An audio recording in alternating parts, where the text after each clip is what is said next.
সিশার programming ল্যাঙ্গুয়েজের 17তম টিউটোরিয়ালে আপনাদেরকে স্বাগতম। আমরা প্রত্যেকেই কিন্তু ওয়েব ব্রাউজার ব্যবহার করে থাকি।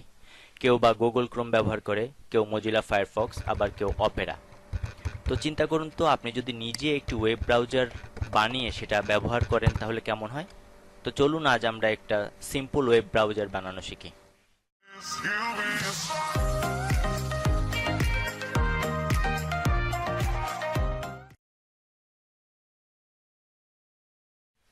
Microsoft Visual Studio 2015, then new project, Windows Forms application, যথারীতি প্রজেক্টের আমি একটা নাম দিলাম Windows Forms application 17।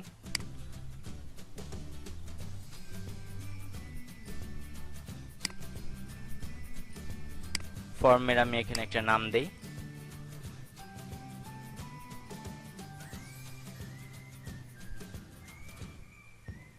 Albert's Web Browser। Tool box, দেন একটা বাটনকে আমি নিলাম।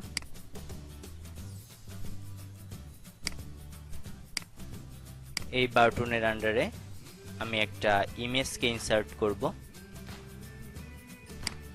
তো কয়েকটা আইকনকে আমি নামিয়ে রেখেছি, সেটাকে জাস্ট ইম্পোর্ট করব। এটা হচ্ছে ব্যাক বাটন, এইটাকে আমি কপি পেস্ট করি।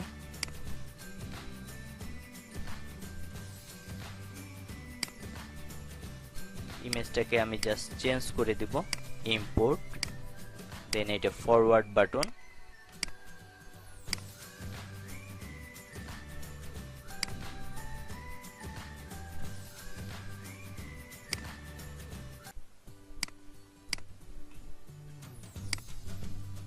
এটা হবে আমার হোম বাটন।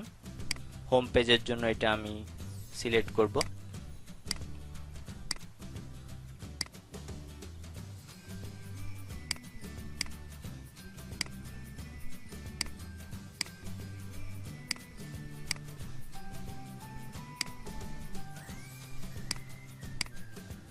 এটা নিব রিলোডের জন্য।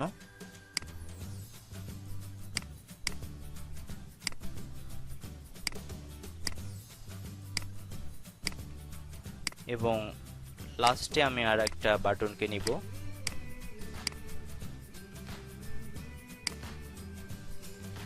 যেটার আমি একটা নাম দিব। এটার নাম দিলাম আমি গো।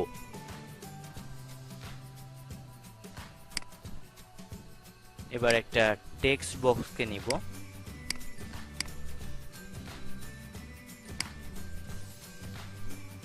টুল বক্স, দেন ওয়েব ব্রাউজার,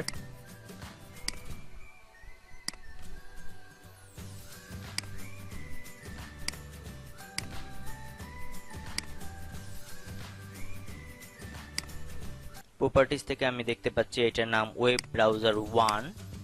তো এটাকে আমি শুধু ওয়েব ব্রাউজার হিসেবে রাখলাম। এখন হোম বাটনের আন্ডারে আমি কোডিং করব web browser dot navigate. Home পেজে আমি গুগল পেজটাকে রাখতে চাচ্ছি, তো www.google.com। এখন এটাকে আমি রান করাই।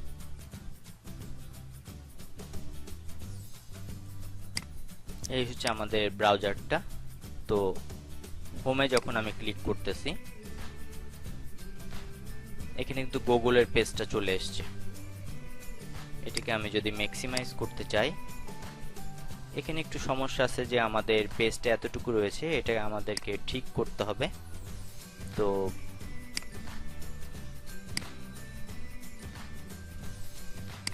ডিজাইনে চলে যাই,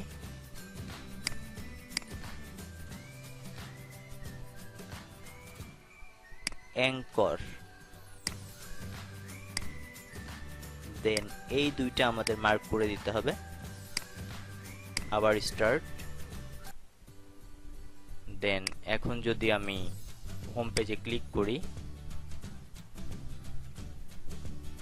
google.com, এখন এটাকে টানলে কিন্তু আমার পুরা ম্যাক্সিমাইজ অবস্থায় আমার পেজটা আসতেছে।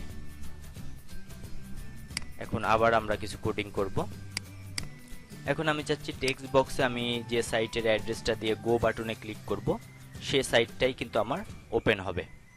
তো গো বাটনে আমি কোডিং করব, তার জন্য ওয়েব ব্রাউজার ডট নেভিগেট। তো ওই টেক্সট বক্সের নামটা আগে আমাকে দেখে আসতে হবে। টেক্সট বক্সের নামটা কি? এটা হচ্ছে টেক্সট বক্স 1। এখানে টেক্সট বক্স 1 ডট টেক্সট, অর্থাৎ টেক্সট বক্স 1 এ যে অ্যাড্রেসটা পাবে সেই অ্যাড্রেসের সাইটটাই কিন্তু সে ওপেন করবে। এটাকে আমি আবার রান করাই, স্টার্ট। এখানে আমি দিলাম yahoo.com, দেন গো। তো ইয়াহুর সাইটটা কিন্তু আমি এখানে দেখতে পাচ্ছি। এখন আমি আবার কোডে চলে যাই, ডিজাইন মোডে যাই। এখানে দেখা যাচ্ছে যে ব্যাক বাটন এবং ফরওয়ার্ড বাটন। তো এই দুইটা আমার কি কাজ হবে?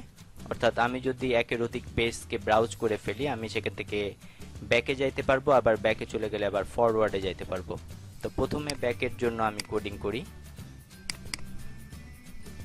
ব্রাউজার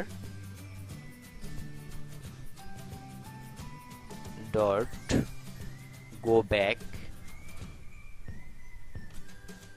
এবং ফরওয়ার্ডের জন্য আমি এখানে কোডিং করি web browser dot go forward. এখানে রিলোড একটা বাটন আছে, তার জন্য আমি কোডিং করে রাখি ওয়েব ব্রাউজার ডট রিফ্রেশ। ব্রাউজারকে আমি রান করাই।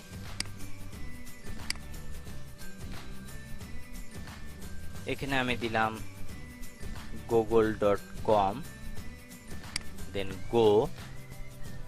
এখানে আমি আমার নাম দিয়ে সার্চ করি, অ্যালবার্ট সুবীর মন্ডল, দেন ফার্স্ট লিংক, এটাতে আমি ক্লিক করি। এখানে আমার চ্যানেলকে দেখতে পাচ্ছি।